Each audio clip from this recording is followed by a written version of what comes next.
Hey everybody, today we're going to be doing just a couple small things on Peewee here. Peewee is a 2001 Jeep Cherokee, 4-liter automatic, whatever.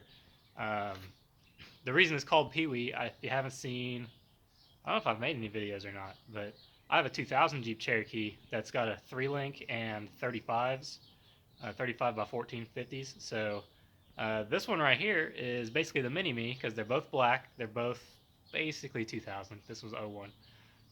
But this one's got stock suspension on it, and it's even the worn out stock suspension. You can kind of see the fender gap right there.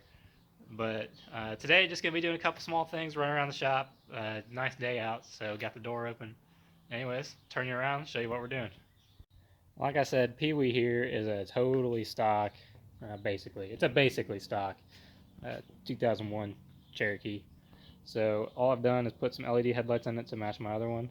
I actually put these paint matched bumper caps on from a wrecked Jeep, and I plan on doing that for the side moldings and the rear caps. But anyways, I got some black wheels here off of a buddy of mine, and you should check out his YouTube channel. I'll link it down below, Cam Woods.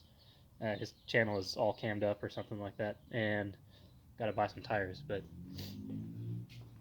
it's got the rain guards on it. I didn't put them on there.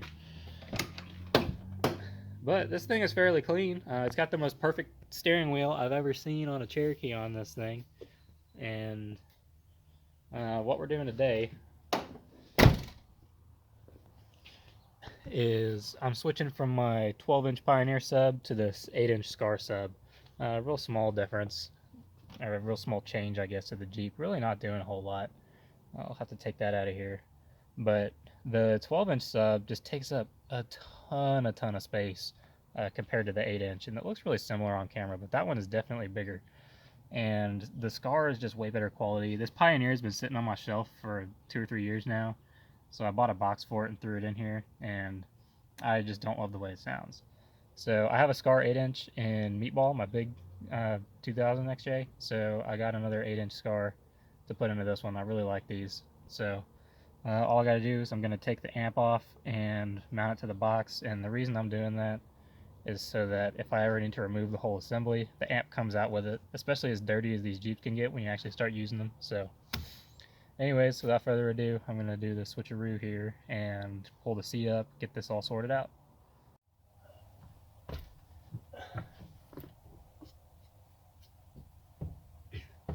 Now doing this, there's really not going to be a whole lot to see. We're just going to swap this over. But while we're doing that, I suppose we can talk about plans for this Jeep. This Jeep's going to be just a nice little stock runaround that I'm going to try to keep nice. Especially the way that prices on these things have been going recently. It's starting to get pretty hard to find a nice one for a good price, and this one's pretty nice. It's clean. I didn't even vacuum this thing at all since I've bought it, and I mean, it's just a nice place to be. Now, that doesn't mean it's perfect. It does have a weird transmission whine that happens when it's warming up, and it's actually pretty concerning sounding. It almost sounds like a power steering pump going out, and I'm pretty confident that it's the front pump in the transmission. But I'm no automatic transmission expert. I will not pretend to be. So I cannot say for sure what that noise is.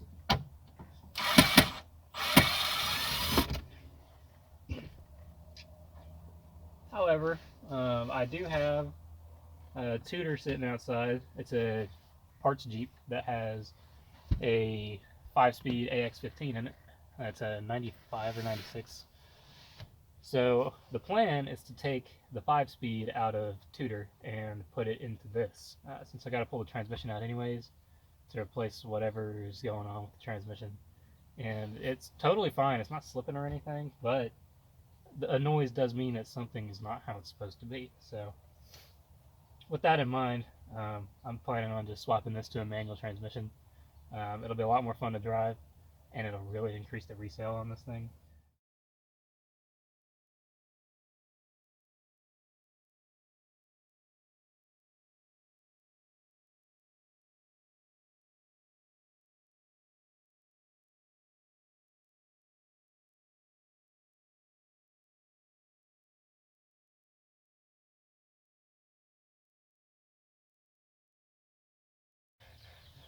well, that's the perfect length as long as I can. I had this hooked up on the way over here, and let's see, make sure you can see what I'm talking about. Where's my release? I had this hooked up on the way over here, listening to music, and had to gun it a little bit to get out of the way of someone that was going way too fast when I turned left, and it ripped the wires clean out. The ground wire survived pretty okay, but the power positive did not. I guess positive and negative, not power ground, but positive did not survive. That's because the amp, it did that because the amp was connected to that box, and it was up against this lip, and this was just sitting kind of on this lip instead of down flat, so it just slid all the way back and ripped the wires out. So I'm gonna have to see, there's the rest of it. Grab the wire strippers to strip those back a little bit.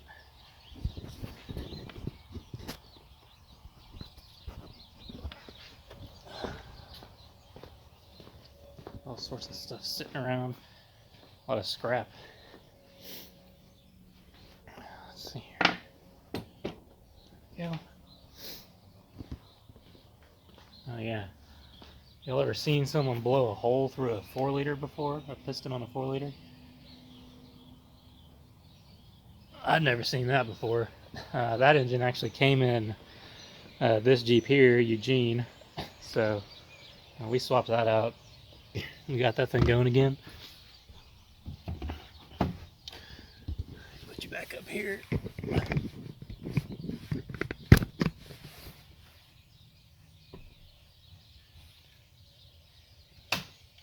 So just cut the end off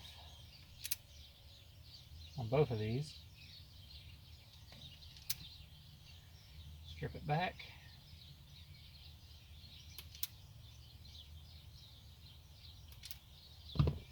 Give it a twist as you pull the cap off. That'll reach right around to here.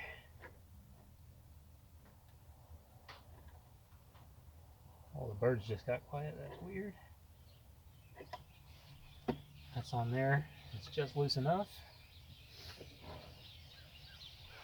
Throw this back on the front side.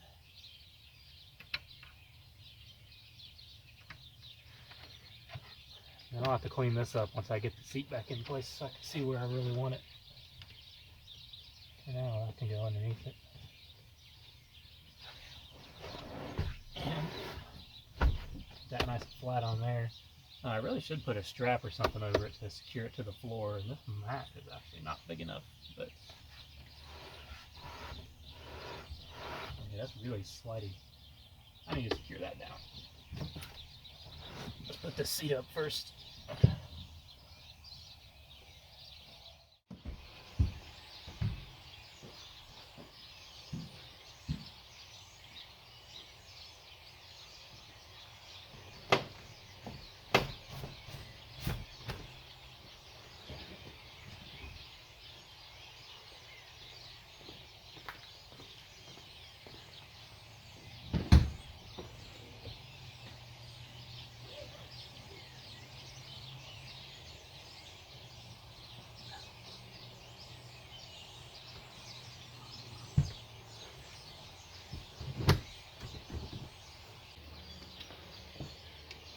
I need to run the little power adjuster thing on here too. I have it set where I like it, so I don't feel like running it all the way up right now. That might be at a later date or something, but for now,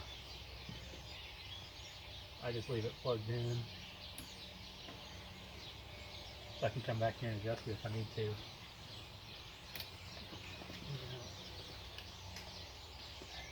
Plus, since I have an aftermarket radio, it has the subwoofer control in the radio menu, so that covers me for the moment, for the time being.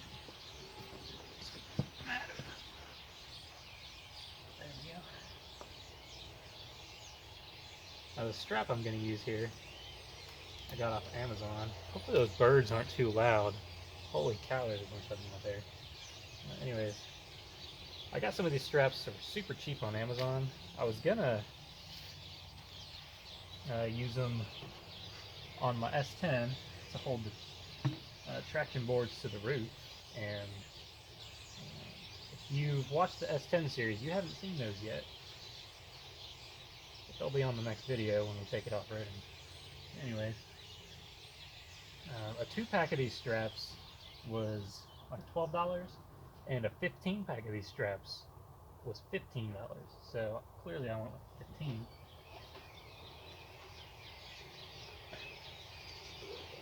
And they're not the strongest, most secure straps you'll ever see, but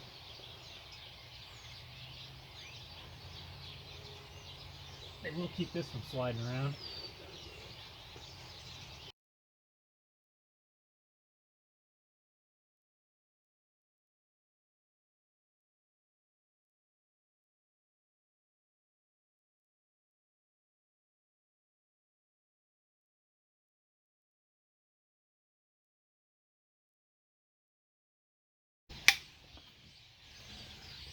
There we go. So you just wrap it up, loop it around itself, and then twist this. Oh, I twisted it the wrong way. Twist that up in the direction you want it to stay, like that. It's really effective for ratchet straps when you can twist it up right here at the edge where it really tightens it up. Since this is inside, it doesn't matter all that much, but it contains all your strap all the way in, and then to get rid of it, you just pull that out and it unravels the whole thing. Super cool little trick.